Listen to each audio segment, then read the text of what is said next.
03 श्री ए गणेश मूर्ति।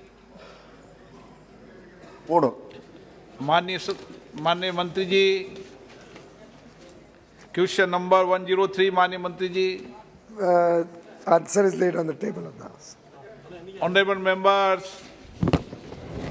அமைச்சர் அவர்களுடைய பதிலில் எந்தெந்த ஆண்டுகளில் எவ்வளவு அந்நிய நேரடி முதலீடு தொகை வந்துள்ளது என்பது மட்டும்தான் குறிப்பிட்டிருக்கிறார்கள்.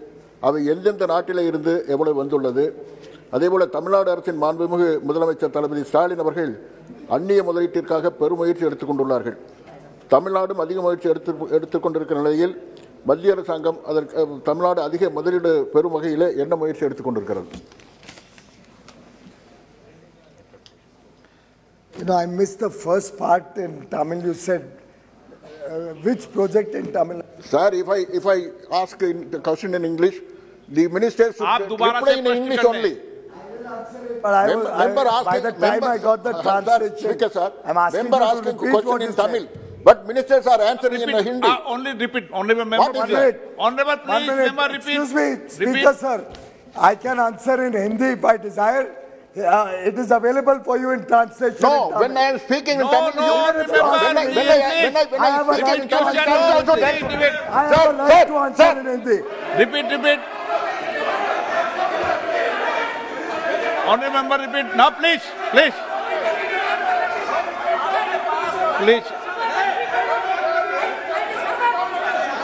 माननीय मेंबर, प्लीज। माननीय मंत्री जी माइक को खोल रहे थे, उन्होंने क्वेश्चन पूछा, एकदम तमिल में, उनको पता नहीं था तमिल में क्वेश्चन पूछेंगे। Honourable member, please repeat. No, अरे Sir. आप बैठे, आपको किसने मौका दिया? प्लीज ऑनरेबल मेंबर, प्लीज बैठिए। Honourable member, please repeat. Sir, I have given notice in the notice office. Okay, that I no am going problem. to I ask- allow repeat. Hello? Honorable, repeat question. Repeat. மாண்புமிகு அமைச்சர் அவர்கள் தந்திருக்கிற பதிலிலே ஒவ்வொரு ஆண்டும் எவ்வளவு தொகை அந்நிய நாட்டு முதலீட்டு தொகை வந்திருக்கிறது என்பது குறிப்பிட்டிருக்கிறார். ஆனால் எந்தெந்த நாட்டிலிருந்து எவ்வளவு தொகை வந்திருக்கிறது என்பது குறிப்பிடவில்லை. அதேபோல தமிழ்நாடு அரசின் மாண்புமிகு முதலமைச்சர் தளபதி ஸ்டாலின் அவர்கள் அந்நிய முதலீட்டிற்கு பெரும் முயற்சி எடுத்துக் கொண்டிருக்கிறார். தமிழ்நாடும் அதிக முயற்சி பெறும் வகையில் ஒன்றிய அரசு என்ன முயற்சி எடுத்துக் கொண்டிருக்கிறது?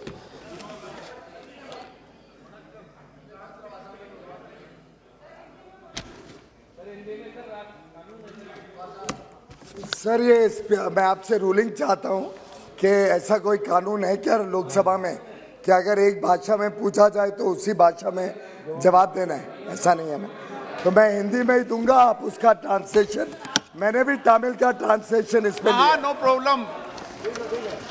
केंद्र सरकार प्रतिबद्ध है, I am conduct to Hindi. केंद्र सरकार प्रतिबद्ध है कि एफडीआई को भारत में और ज्यादा बड़े पैमाने पे लाया जाए। प्लीज एक मिनट, माननीय मंत्री ji, please. Sir, no, I have already given my. आप मंत्री जी आपको जवाब दे रहे हैं, आप ये लगा लो, ये ठीक है। Okay, please sit down, please answer मंत्री ji, please answer minister,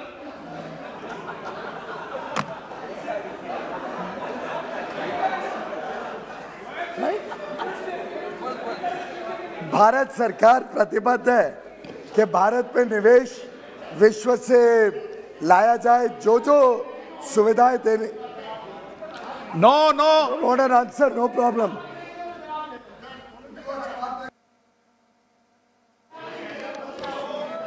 please address to chair, member address to chair, no problem.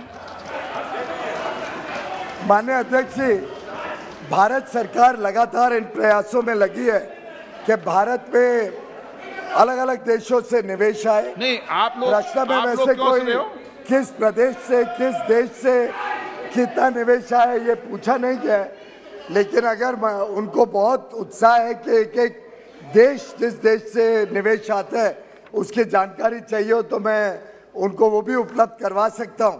तो मुझे आनंद है कि तमिलनाडु के माननीय मुख्यमंत्री M.K. स्टालिन जी अगर निवेश लाना चाहते हैं और बड़े पैमाने पे FDI को प्रोत्साहित करते हैं तो वास्तव में ये अच्छी बात है, इसका स्वागत करना चाहिए। और पूरे देश में ये केंद्र सरकार हो, राज्य सरकार हो, निजी क्षेत्र हो, सरकारी क्षेत्र हो, मैं समझता हूं जो देश हित का काम है हम सब ने करना चाहिए।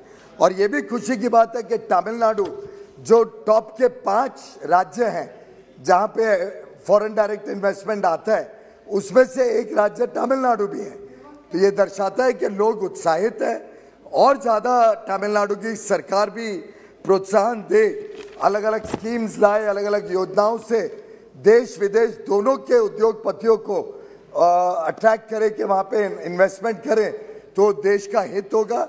बजाय के जो उद्यमी हैं, जो उद्योजक हैं, जो उद्योग लगाना चाहते हैं, जो वेल्थ क्रिएटर्स हैं, उनको लगातार गाली देने के, उनको लगातार बदनाम करने के बदले अगर विपक्ष की पार्टियां और विपक्ष के राज्य सरकारें उनको प्रोत्साहन देते हैं तो मैं समझता हूं ये बहुत स्वागत की बात है।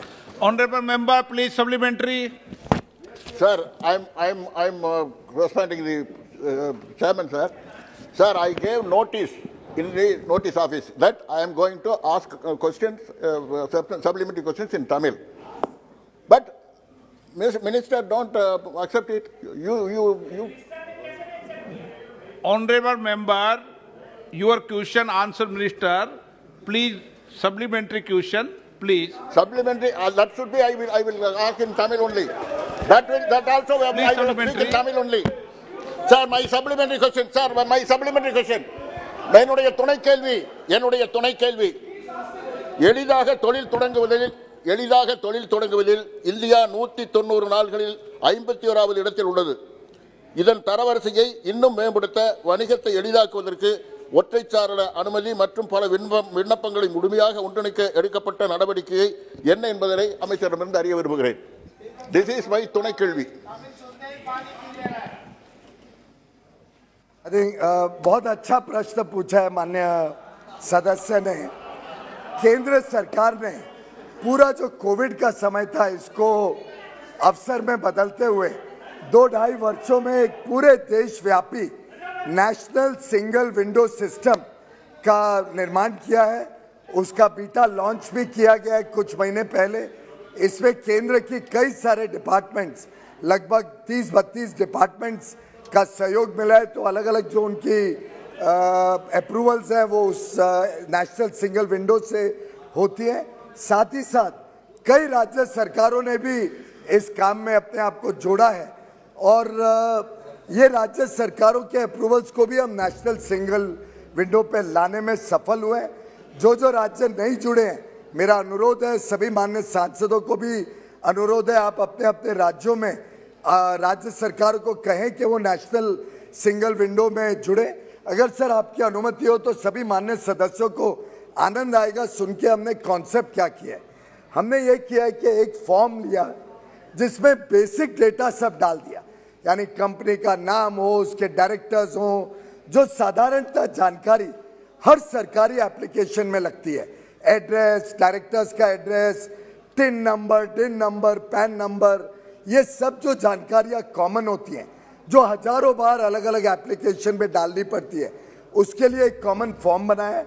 और फिर एक एक विभाग को जो जानकारियां अतिरिक्त चाहिए वो अतिरिक्त जानकारियां अलग वो विभाग मांग सकता है, परंतु बहुत डुप्लीकेशन कम होगा, सरलता से ऑनलाइन सभी अप्रूवल्स लोगों को मिलेगी।